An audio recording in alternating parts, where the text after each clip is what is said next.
Hola a todos, espero que se encuentren muy bien.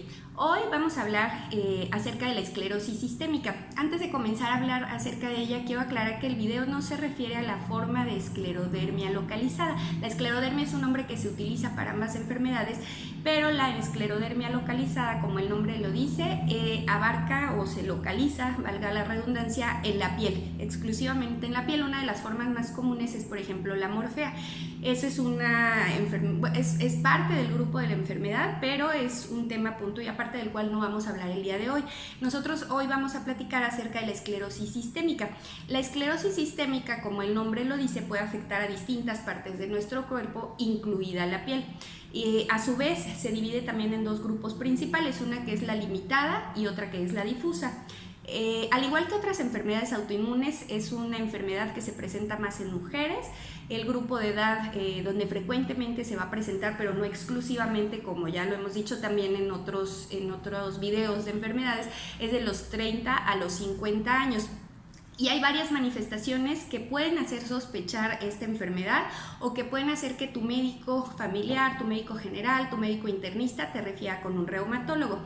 Uno de ellos, por ejemplo, es el cambio en la textura de la piel. La piel habitualmente, esto sobre todo sucede en fases avanzadas, pero desgraciadamente muchas veces no se detecta la enfermedad en fases tempranas. Entonces a veces cuando el médico que te revisa ya lo encuentra, pues es porque ya pasó cierto tiempo y no se ha hecho el diagnóstico de esta enfermedad. Sobre todo la piel gruesa o la pérdida de las arrugas, o sea, como que la piel está tirante, como que está estirada, como cuando nos lavamos la cara así con jabón. No hay que hacer eso, con jabón de manos, por ejemplo, y que queda muy seca y que la sientes estirada. Esa es una de las cosas que pudieran identificar el médico. Otra es la presencia de algo que se llaman telangiectasias, que son como arañitas o venitas que parecen arañitas en ciertas partes de la piel. Otro es cambios en la exploración de tus manos, o sea, en el lecho ungueal o en la parte, digamos, en cierta parte aquí de las uñas. Otra es, y una muy importante, es el fenómeno de Raynaud. Y aquí es importante también aclarar, y esto es muy importante, que no todos los fenómenos de Raynaud significan que haya una enfermedad autoinmune. Hay mujeres y hay hombres que pueden tener esto sin que esto represente que estén enfermos de algo y particularmente de algo autoinmune. Vamos a hacer un video acerca del fenómeno de Raynaud porque esto muchas veces genera miedo. De pronto leen lo que significa fenómeno de Raynaud y ya todo el mundo cree que tiene alguna enfermedad autoinmune y no es así.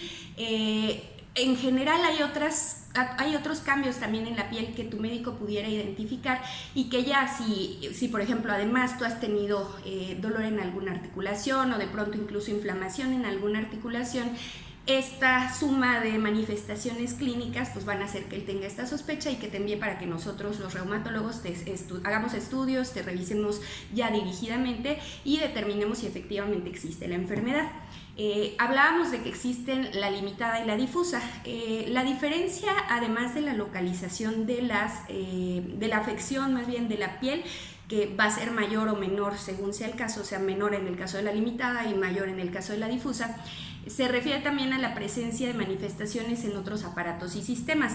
En el caso de la limitada, puede haber algo que se llama hipertensión pulmonar. De hecho, hay ciertos estudios que nosotros en el transcurso de la enfermedad vamos a hacer para determinar si esto existe y en qué medida existe o con qué gravedad está presente. Obviamente también para dar tratamiento para esto. Y en el caso de la difusa, esto puede llegar a ocurrir en formas crónicas, pero en el pulmón lo que principalmente va a existir o puede existir el riesgo es una cosa que se llama neumopatía intersticial, que es una enfermedad ya propiamente del pulmón y que nosotros vamos a tratar siempre o casi siempre, de ser posible, porque pues bueno, en algunos lugares no existe esta posibilidad, sobre todo en ciudades pequeñas donde a veces no hay neumólogo, pero en los casos en que así sea posible, lo ideal es el tratamiento conjunto de tu reumatólogo o reumatóloga con el neumólogo. Puede haber también, en el caso de la difusa, afección a nivel de tus riñones, puede haber afección a nivel gastrointestinal, sobre todo, por ejemplo, problemas, algo que se llama disfagia, que es cuando cuesta trabajo pasar el bocado o pasar los alimentos, y obviamente también lo que decíamos de la afección de la piel. ¿Cómo nosotros vamos a identificar una u otra? Bueno, como ya decíamos, primero para nosotros sospechar que existe o que pudiera existir esta enfermedad, ya alguien tuvo que haber identificado estos signos o síntomas que sugieren el diagnóstico. Nosotros vamos a hacer una historia clínica ya muy dirigida hacia los síntomas o molestias que pudieras tener de forma ya mucho más específica en caso de esta enfermedad. Vamos a hacer una revisión que incluye revisar pues prácticamente todo, o sea, tus pulmones, tu corazón, estudios generales, la piel, mucosas, etcétera, para determinar si existe la enfermedad y si está sola, porque también, como hemos comentado en algunos videos previos, las enfermedades autoinmunes muchas veces se superponen y a veces puede haber componentes de una o de otra enfermedad. Entonces, si nosotros ya te revisamos y sospechamos que efectivamente existe sospecha de esclerosis sistémica, vamos a pedir estudios de sangre para valorar no solamente si existe o no la enfermedad, sino que en caso de que se confirme si hay afección a otros órganos, como por ejemplo los riñones.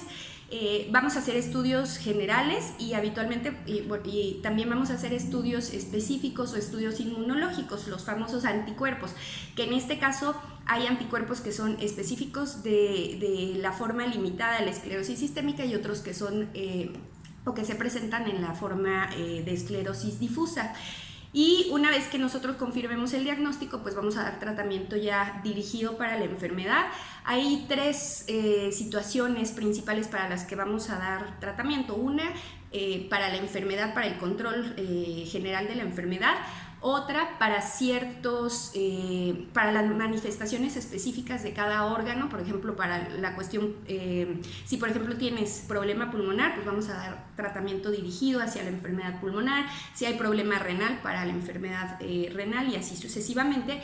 Y la tercera parte importante es que vamos a dar tanto medidas generales como tratamiento en caso necesario para el control del fenómeno de Raynaud, porque en este caso, a diferencia del Raynaud común o del Raynaud que no está en presencia de una enfermedad autoinmune, cuando nosotros no tratamos adecuadamente este fenómeno, en este caso puede llegar a haber incluso ulceraciones en los deditos y puede llevar a haber complicaciones ya más graves locales, o sea, puede haber un infarto a nivel del dedito y eso generar pues que haya una úlcera que cueste trabajo cerrar o que incluso pudiera afectar la forma de nuestros dedos. Entonces vamos a dar un tratamiento para el control de esto. Les decía yo que vamos a hacer otro video acerca del fenómeno de Raynaud para darles algunos tips o sugerencias a quienes ya tienen la enfermedad para mejorar o disminuir la frecuencia de este fenómeno, porque pues bueno, hay medidas generales que también podemos tomar en cuenta. Y es muy importante el seguimiento porque es una enfermedad que nosotros, por ejemplo, a la hora de diagnosticar al paciente puede ser que solamente haya, en el caso de la difusa, afección en la piel y que pudiera llegar a haber, por ejemplo, afección de gastrointestinal, que hubiera disfagia, ya lo tratamos o lo enviamos con el gastroenterólogo y lo tratamos conjuntamente, y con el paso del tiempo puede llegar a haber afección en otros órganos. Entonces es muy importante la constancia en esta enfermedad, igual que en otras enfermedades autoinmunes, y los estudios que nosotros vamos a estar haciendo de forma pues intermitente, que a veces